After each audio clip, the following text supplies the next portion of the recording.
Australia, the oldest, most extreme continent on Earth. Nowhere else do you find snakes more venomous, wildlife more bizarre. Over tens of thousands of years, people have adapted to this untamed land.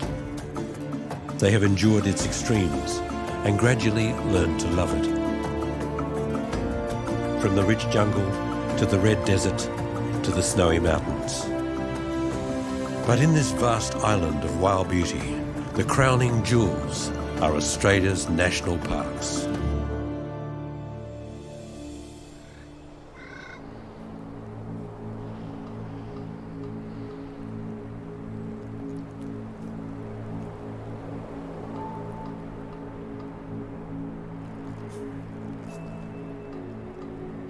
It's winter in the Australian Alps, and the cold fronts roll in from the Great Southern Ocean to spread a soft blanket of white over an old snow gum.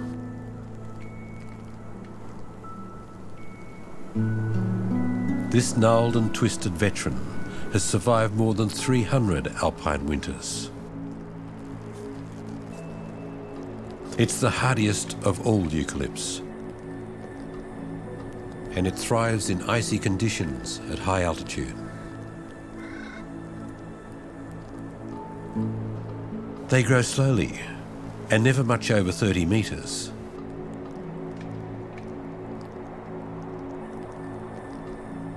But they carry a heavy burden, which they shed by bending their branches to dump the freezing load.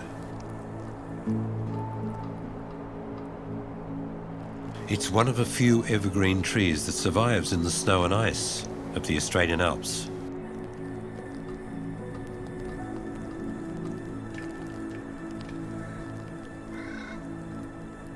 Near Mount Kosciuszko, Australia's highest mountain, the winter temperature can fall to minus 20 degrees Celsius with a savage wind chill.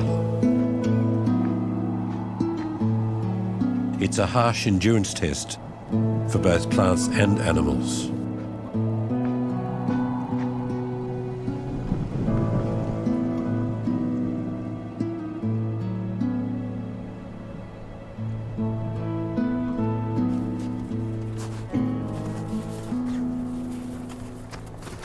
While some animals go into semi-hibernation, the marsupial wombat is active throughout the winter. This usually nocturnal animal is foraging during the day because of the shortage of food. The relentless winter evenings can be just a little too cold.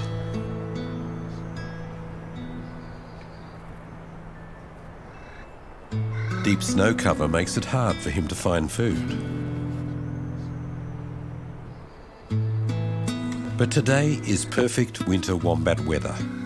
Sun shining on his thick fur, snow blanketing his underground burrow, and a thaw that exposes bare patches and running water.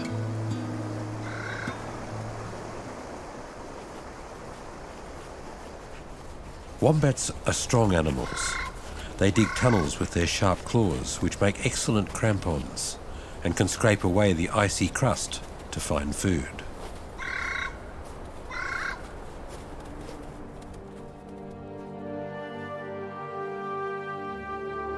The Snowy Mountains, as they are called, are the highest part of the Great Dividing Range, which stretches 3,500 kilometres along the entire east coast of the continent, from tropical North Queensland to Victoria. It is the third longest mountain range in the world. Only this one small section, however, has high mountains and winter snow.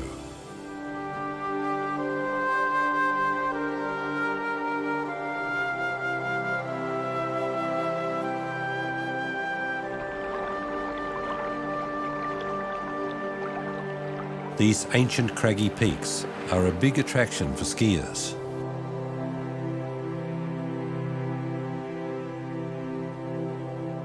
It's not as steep as the European Alps, but it's wide and perfect for cross-country skiing in the wilderness.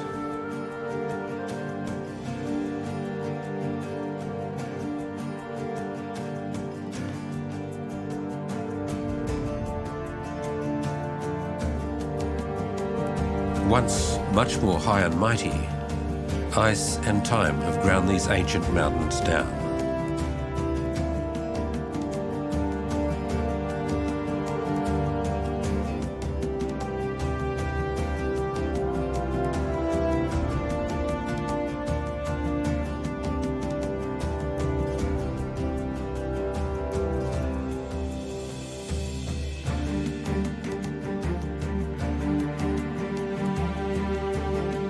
The Snowy Mountains are home to thousands of wild horses, originally brought here by European farmer settlers. In the Australian Alps, they're affectionately known as brumbies. It was this high country that gave birth to the legend of the man from Snowy River.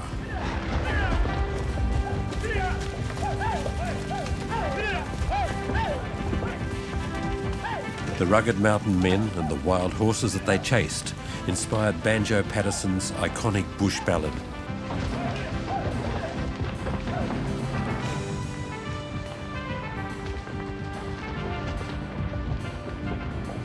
Generations of Australians have since been raised on this tale of outback courage. It's part of the national folklore.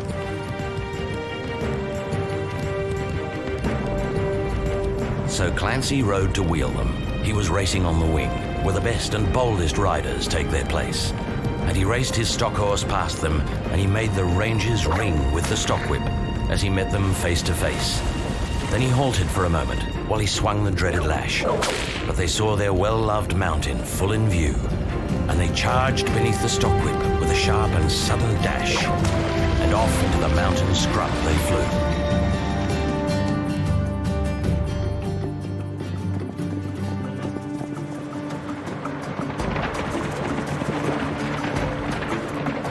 The stockman's history on these mountains is merely a blink in time for the Alps. Their geological history goes back more than 600 million years, making them far older than the European Alps and the Himalayas.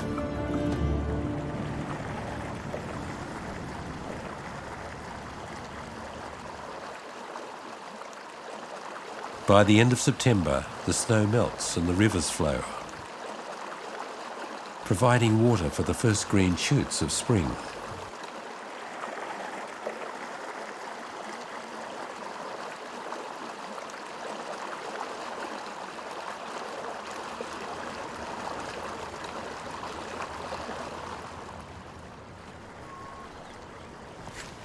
The echidna comes out of his winter torpor.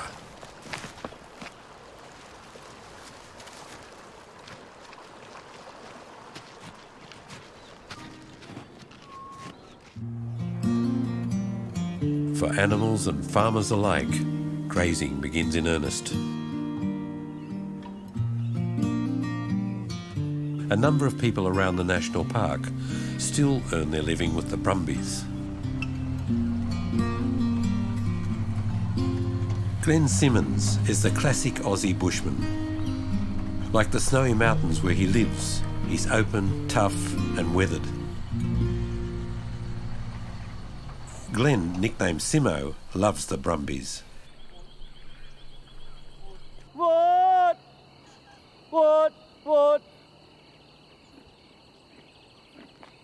That's just what they're used to coming to. You know, when they're not in sight, they come when they hear that noise. Yeah. But the two over the back are brumbies, right? Genuine, untouched. I mean, how beautiful is it to see brumbies at your doorstep? You know, it doesn't get much better than that, does it?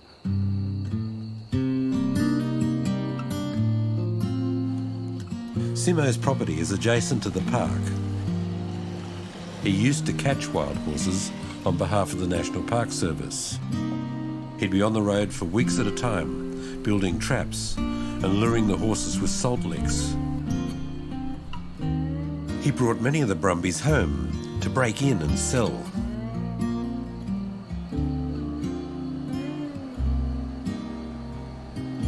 Simo and his wife Julie still have to make a living.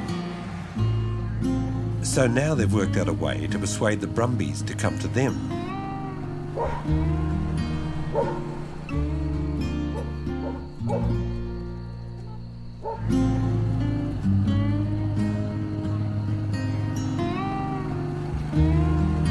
Life in the bush is not always easy, especially in winter. But their isolation has proved how much they rely on each other. Julie actually, you know, even with the fresh brumbies, because she feeds them on the bike all the time, they get used to the noise of the bike, they get used to Julie's voice, and they come around quite quick. Really, I think it's the female thing. The horses seem to love the female attention, they really do. And as far as that little mare's concerned, Julie just feeds her and brushes her and plays with her, and she thinks, oh, this is all right. But whereas when Glen comes, there's a bit more action, you know. Simo thrives on domesticating the legendary horses of the Kosciuszko National Park. The rugged terrain and its challenging climate means only the fittest and strongest animals survive.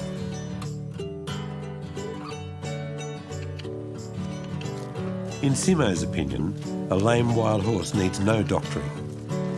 Just regular running exercise will soon see it right.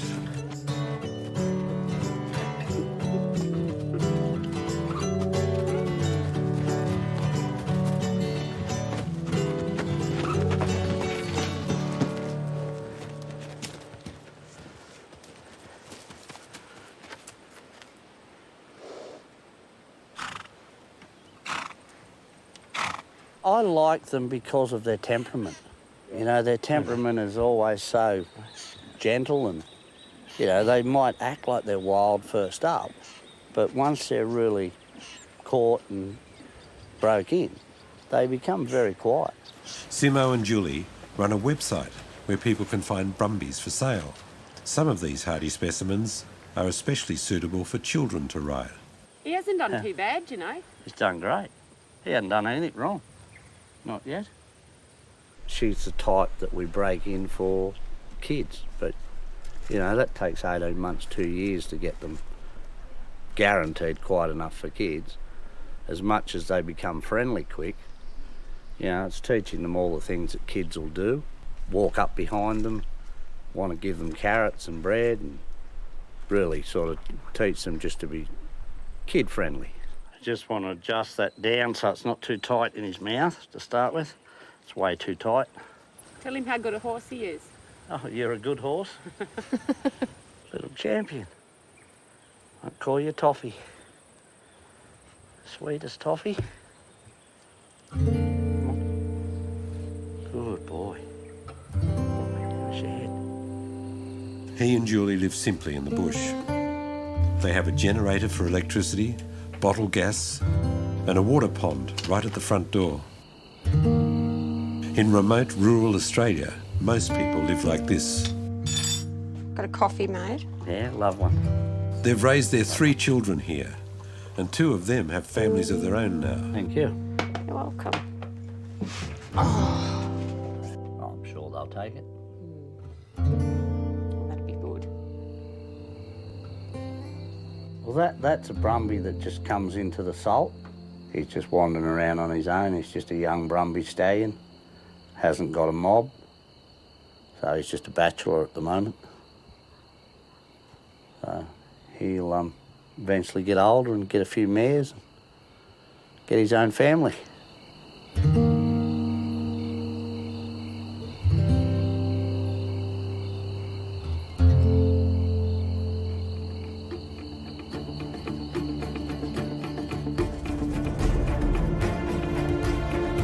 The Australian Alps National Parks are made up of 11 nature reserves that cover the only high alpine habitat on this vast continent.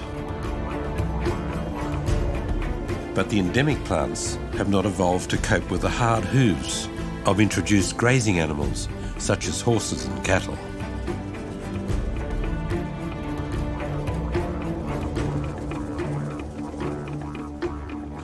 The Brumby population in the Alpine National Parks is said to be unsustainable at well over 15,000 and growing at 20% a year.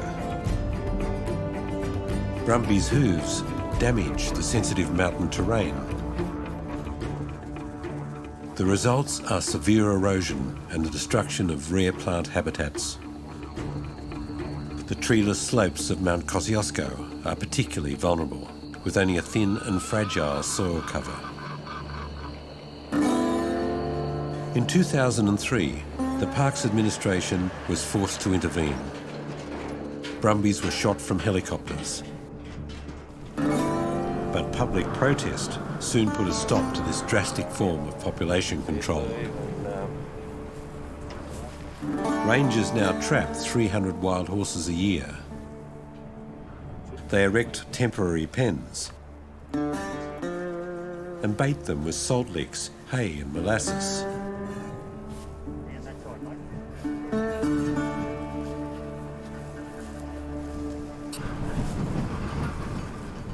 When the horses enter the pen to tug on the straw bales, the latch trips, shutting the gate behind them.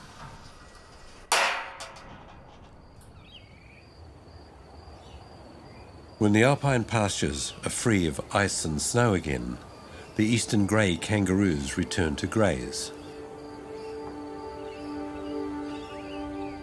They can grow to be almost 2 metres tall and live in large mobs in the most inaccessible parts of the park.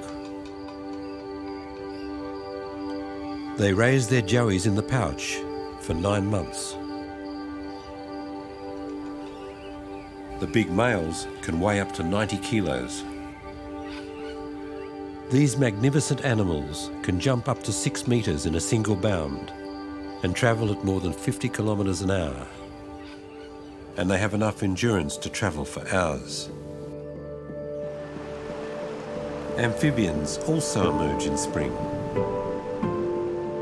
Found only in the Alps, the rare corroboree frog is named for its markings, which resemble Aboriginal body painting. But unlike most frogs, it doesn't jump, and it doesn't swim. Sadly, the exceptional corroboree frog is on Australia's most endangered list.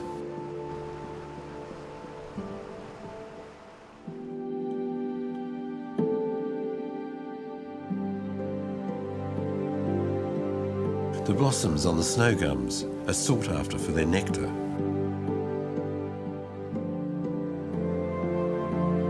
Many birds also return to the mountain forest when spring arrives, to feed on the bush flowers and insects.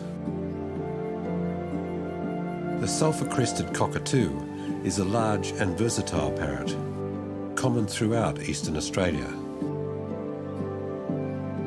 The beautiful gang cockatoo, however, is not so adaptable. Its numbers are in drastic decline. New Holland honeyeaters arrive for the spring flower nectar.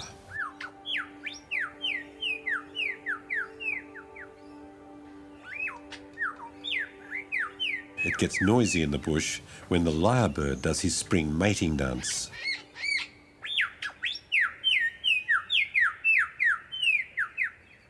This almost flightless bird is one of the most remarkable creatures in southeastern Australia. He not only has his metre-long tail feathers to impress the ladies, but also his extraordinary voice. Lyrebirds can mimic just about any other bird in the bush.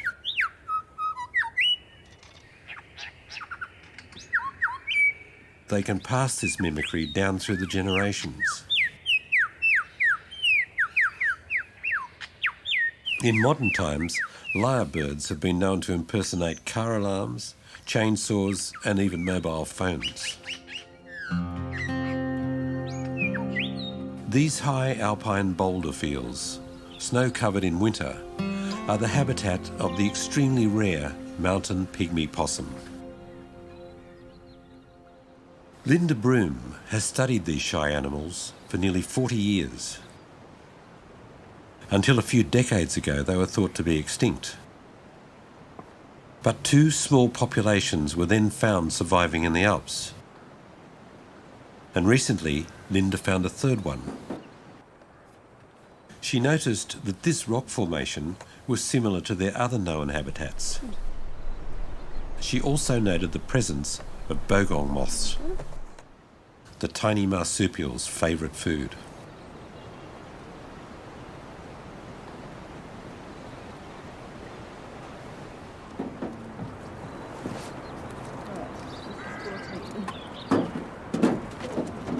Linda and her assistant put out traps, padded with soft material and baited with walnuts. Possums like to be under the shelter of rocks, where the bogong moths are. The bogong moths accumulate in these areas, so we put the traps in a little space where the possums are running through the boulders at night, and they come upon the trap. And the walnuts actually taste and smell a bit like bogong moths, which is why we use walnuts. So we put those in the traps and put the little trap down a hole where the possums might be running, looking for moths. And we hope they go into the trap. The probability of discovering even more of the rare marsupials in this location increase when she also finds their favourite food plant. This is mountain plum pine. It grows on the rocks. It's actually a pine tree, and it has little green seeds. So what the possum does is hold the seed in the corner of its mouth and cut the seed across the middle. But a bush rat will hold the seed in both hands on each side of its mouth and use its front teeth to cut the seed lengthwise. So you can tell if you pick up the seed husks from the ground whether a possum's eaten it or a bush rat's eaten it. Bogong moths are attracted to lights at night. Linda installs a trap to try and find the size of the moth population in this spot. Linda is one of only a few scientists who have closely studied this rare marsupial possum. Her work has had one or two surprising turns. I used to tell my students and volunteers they taste like walnuts, and they said, "How do you know?" And I hadn't actually tried them, so then I had to live up to my words and taste them. We did a cook-up that night, and we made a stir-fry of bogong moths, and they do taste like walnuts, very oily.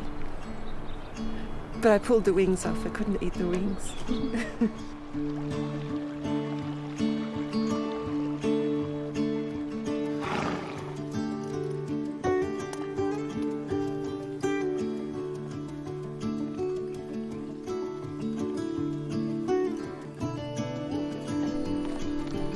Some friends of Linda's have a farm and horses near the park.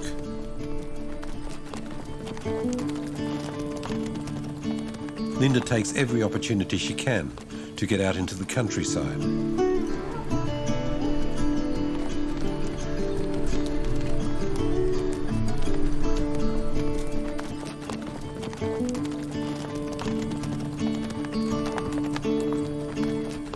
She always learns something that helps with her scientific observations.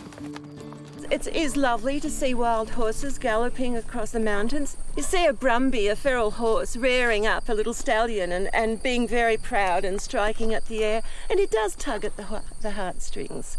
So, in a way, there's a small place for it, but we do need to keep it in areas that are not going to be damaged. There are areas in the subalpine, and there's also areas outside the park that we can have horses in as well, and some of the state forests. So there is a place for it, but it needs to be controlled very carefully so that we're not damaging the native environment with these horses.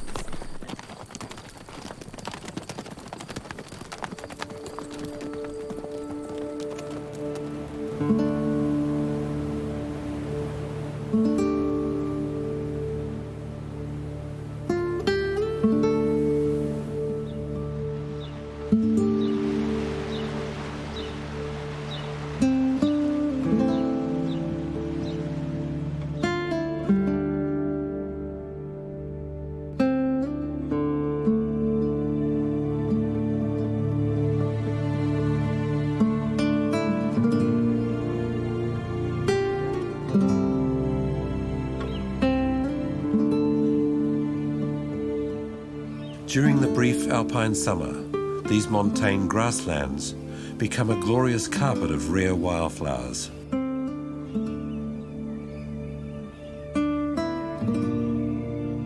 Many of these delicate species grow nowhere else on Earth.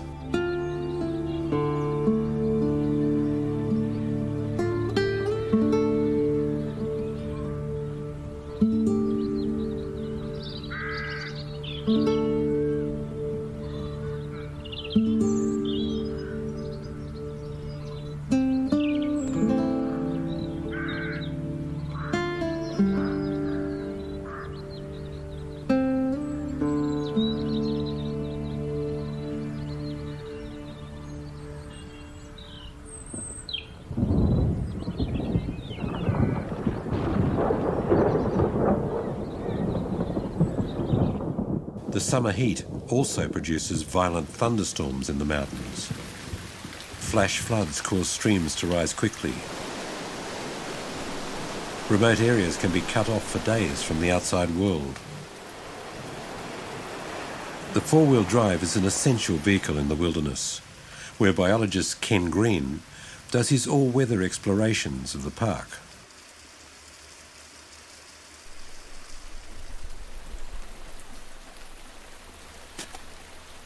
This is more like the weather I'd expect in April, but having said that, I've been doing this now regularly for the past 15 years, and I think this would have to be the wettest February that I've ever done it for. So usually I'm complaining because it's too hot, too dry, there's too many snakes, too dusty, the animals are getting stressed in the traps because of the heat, whereas today it's, yeah, you get that on big jobs.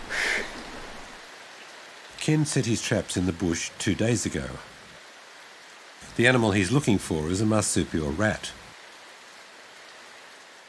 This one's a broad-toothed rat. I've just checked it. It's an adult by the looks of it. And so I'm just going to get it into the bag. Being a rodent, they can give you a bit of a bite. And come on, matey. No, go the other way. Dan's not behaving. Due to Ken's work, the broad-toothed rat is one of the most closely studied rodents in Australia. Fossil evidence indicates that this animal originally lived throughout the whole eastern half of the continent, although it prefers cold winters and wet summers. This suggests that the climate in this notoriously hot country was once very different. And I've now got the animal in a grip where it can't actually bite me. Now this is a female. Now she's behaving herself quite nicely. With the drying and the warming of the continent, these animals have become restricted to basically fairly, the cold, wet sites. So this is the ideal conditions for them. And they're slow, fairly gentle animals. They get eaten by foxes, and things are getting warmer and drier, so they're definitely under threat. Now she wants to go, and she's off. Ken's yield is unusually poor. It seems that the weather is too wet, even for the broad-toothed rats. But he still has to check his 40 traps every 2 days. The animals can't survive in them any longer than that. He finds a surprise guest, a female marsupial mouse. The males, by this time, have all died of exhaustion after the rigours of the mating season. With this weather, there's probably not as many as I would have expected. With the rain and the wind, they probably all stayed in bed overnight, which is probably what I should have done as well. Yeah.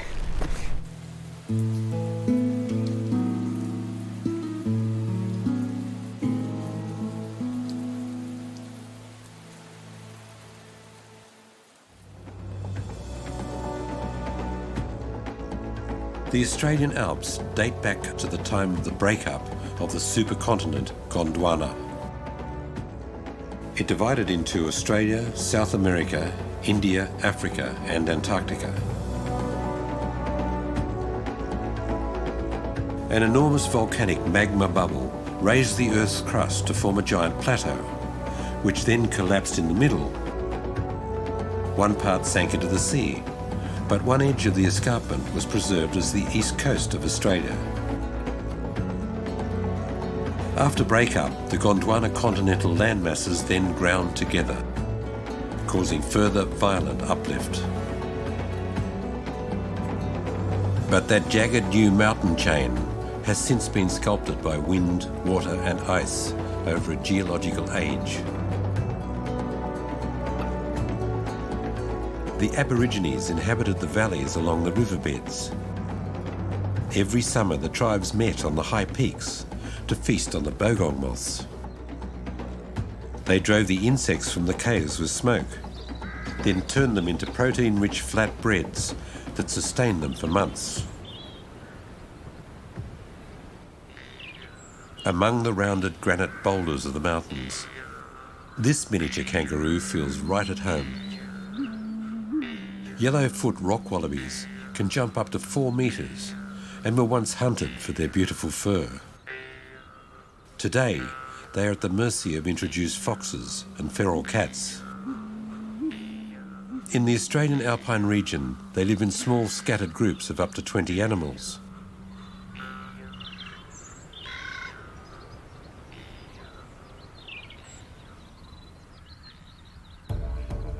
The strongest males vie for mating rights.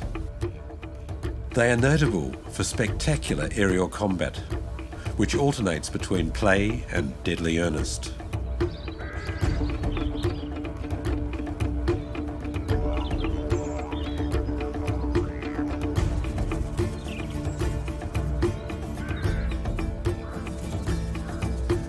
But if you lose, there's plenty of time to contemplate a new strategy.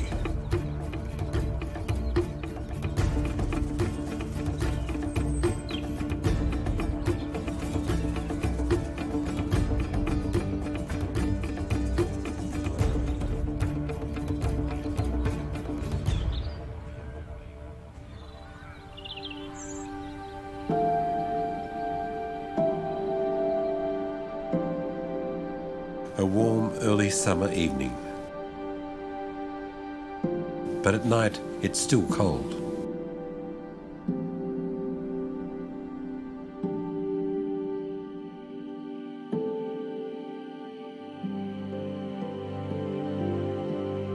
In the pure mountain air, the stars blaze with a special intensity.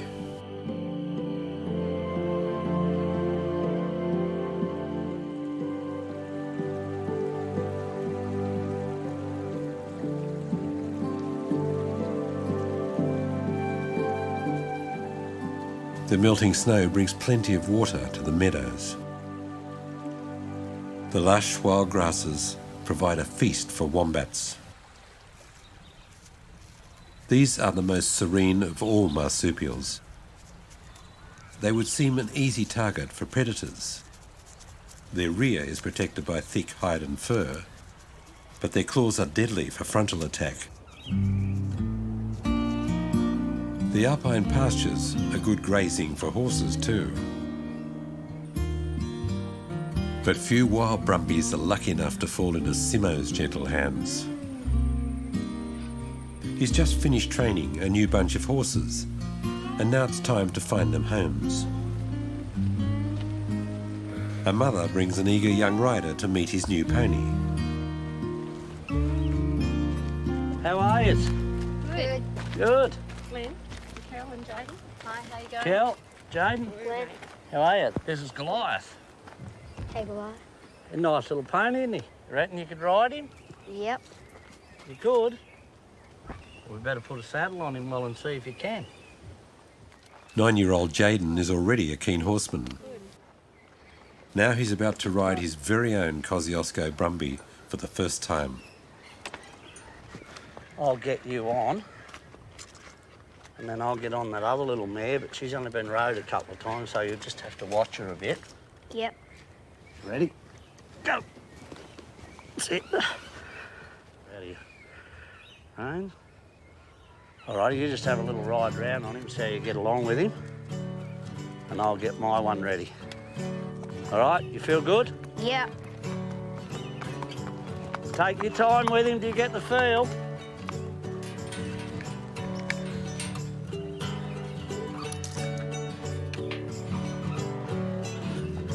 Rightio, you right to go? Yep. All right. Just jump something for you, lad. Like a little log. These are the moments Simo lives for. He loves to pass on his philosophy of life to the next generation. All right. His passion for mutual coexistence between man and nature in this big wild land is embodied for him in a relationship with the Brumby.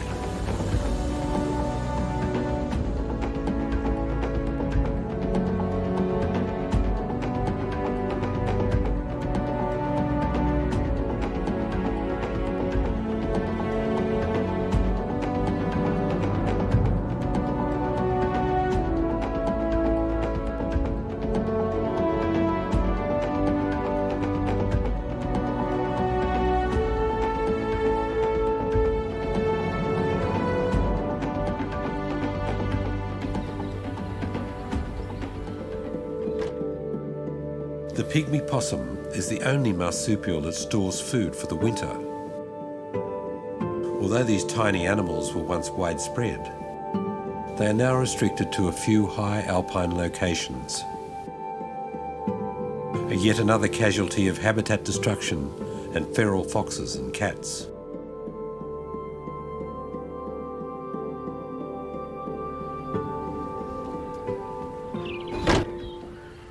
Linda Broome and her colleague set their traps 2 days ago. So we should have walked the other side. She's hoping to find some today in a new location.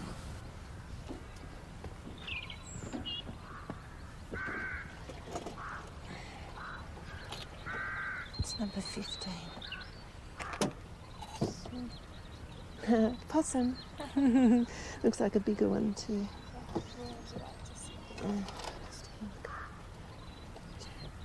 This tiny marsupial looks at first sight like a rodent. It's the only mammal to live all year round above 1,400 metres altitude. It's an icon of the Alps because it's the only animal that's restricted to above the snow line in Australia. It's very specialised. It feeds on the bogong moths, which migrate here during the summertime and leave for the winter. And also the mountain plum pines that you can see growing around us are also restricted to these rocky areas. So it's like a unique little ecosystem that's the possum and the bogong moths and the plum pines. The pygmy possum's life is adapted to the short alpine summer. The female produces a litter of 6. They leave their mother's pouch after 2 months. Then the offspring are on their own, with only a few more weeks before the start of winter. Well, the biggest problem, of course, is climate change and what's happening with the declining snow cover because these animals need the snow. When the possums hibernate, they drop their body temperature from 37 degrees down to 2 degrees when they're hibernating.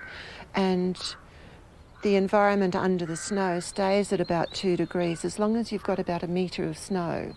But when you start losing that snow, it can get to temperatures here at Charlotte Pass down to -20, making little... Linda notes that the animals are getting thinner year by year. Slightly lighter, that's 45, so it'll be 26 grams. Pygmy possums no longer have enough to eat when they wake up hungry from their winter semi-hibernation. With less snow and shorter winters, the snow melts before the bogongs reach the mountains. So the possums are dying of malnutrition.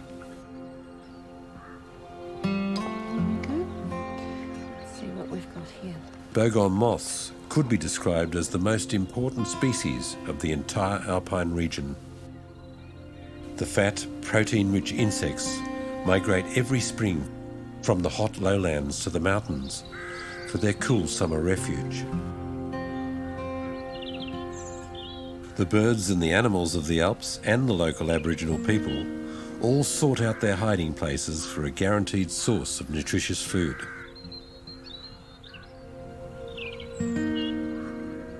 Park biologist Ken Green spends both summers and winters in the mountains. He knows the whole region better than anyone. Well, basically, once you come sort of out of the Himalayas, coming south, there's really not much until you get to New Zealand in terms of mountains that support snow. So I think that's the main thing about these mountains is, so suddenly in the lowest, flattest, driest continent on Earth, you have plants and animals that have to be able to adapt to snow. Ken climbs a steep hill above Dead Horse Gap. He never knows what treasures he might find up here.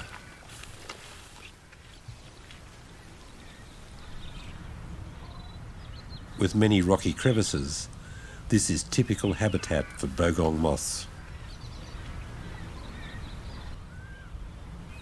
A striking arrangement of jagged rocks catches his attention.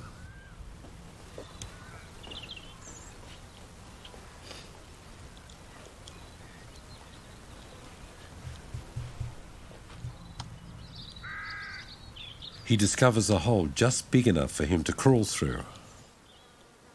I just have this thing where I tend to crawl into holes. If I see a hole in rocks, I tend to crawl in and see what's there. So this was just one of those many cases. There were bogong moth remains outside, so that was a good hint that there was something inside. So it's a bit of a squeeze, but went in, took a look, and there was probably 100,000 or so moths lined up in front of me. Yeah. Bogong moths generally shun daylight. They spend their days resting under large, cool rocks before swarming outside at night. But what Ken discovers in this cave surpasses all his expectations.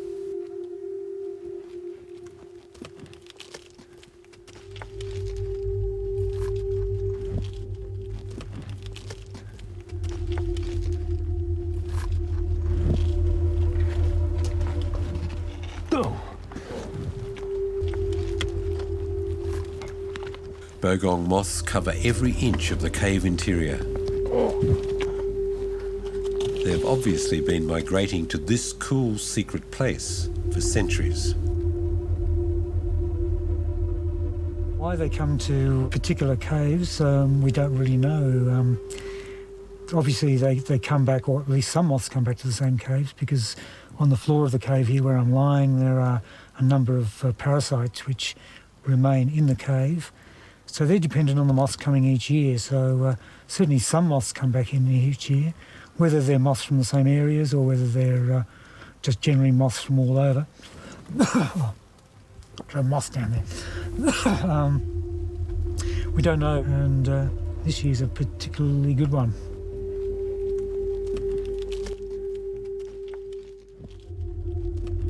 The bogong moths are enormously important to the ecological balance of the entire alpine region.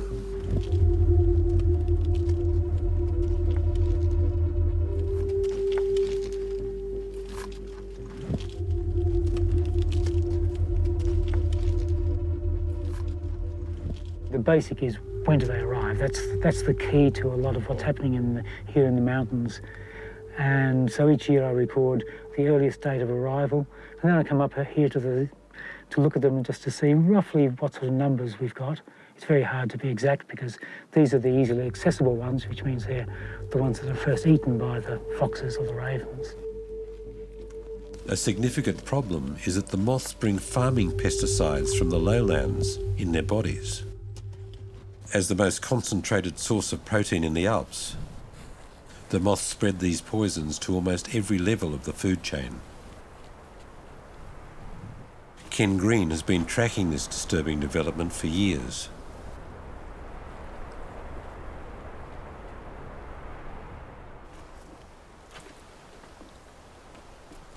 The Australian Alps National Parks protect the only high alpine habitat on the continent.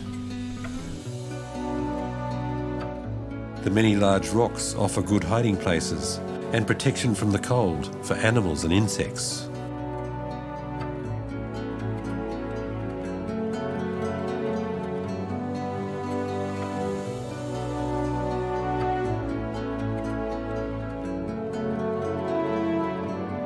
Bushfires in the more remote regions turn evergreen forests into desolate fields of grey sticks. Fire has been one of nature's cyclic events in this habitat for millions of years.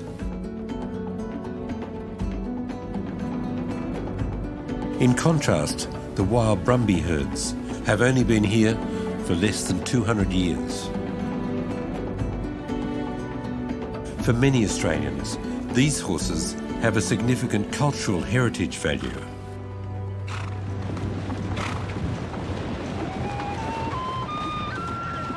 The brumby is related to the 136,000 horses that were sent to the Great War on behalf of Australia. Only one of those horses came back.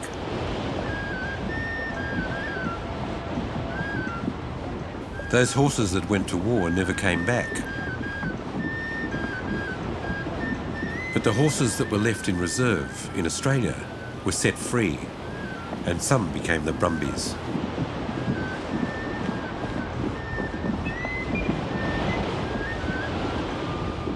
Some people argue that brumbies deserve the same level of recognition and protection that native marsupials, birds and insects receive.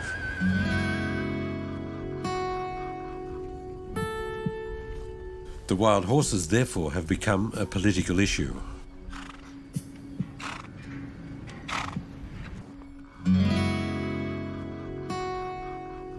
The trapping program may be more acceptable to the general public than mass shootings from helicopters. But an annual reduction of only 300 brumbies, whether they become pets or pet food, is only a fraction of the yearly increase in the size of the overall population.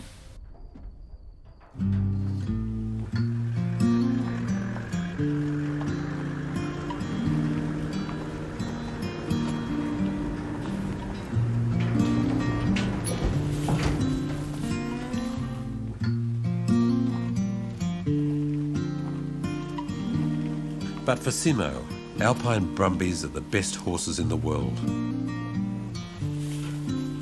With time and patience, they become docile riding animals.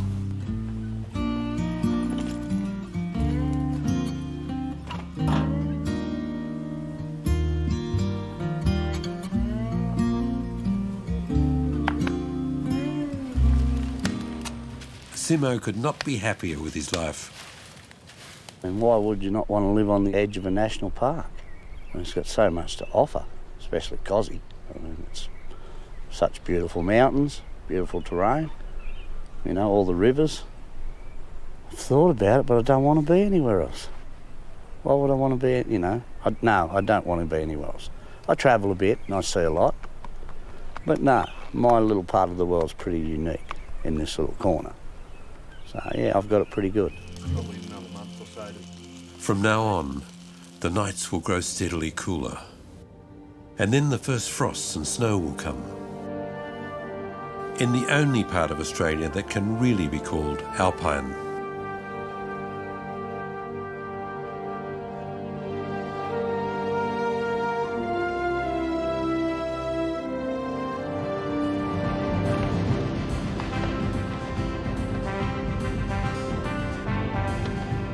The problem of the brumbies, however, will keep the national park authorities busy for a long time to come.